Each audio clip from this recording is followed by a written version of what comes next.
Une inflation de 5,2% en un an, c'est un record depuis 37 ans. Les prix ne cessent d'augmenter et les répercussions, vous le savez, sont nombreuses. Dans les cantines scolaires, par exemple, les tarifs des repas coûtent de plus en plus cher, entre 20 et 50 centimes par jour et par enfant. Exemple à l'Arbrel avec Clémence Delarbre.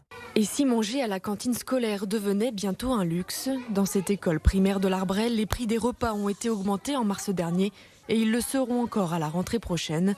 Alors pour certaines familles, cela devient de plus en plus compliqué. J'ai vu l'augmentation et c'est vrai que ce mois-ci, je commence à enlever mes filles de la cantine de temps en temps quand je peux me le permettre parce que ça devient cher et on essaye de joindre les deux bouts comme on peut, quoi.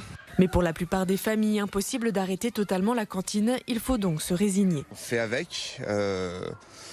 C'est bien que nos enfants puissent se nourrir correctement, donc on accepte. On privera nous, alors pas pour les enfants, mais on fera en effet nous quelques retraits, des choses en moins, mais bon, c'est comme ça. Une hausse de 20 à 50 centimes par repas qui s'explique par l'augmentation des denrées et de l'énergie. Depuis janvier, le prestataire de la cantine a dû augmenter de 20% ses prix.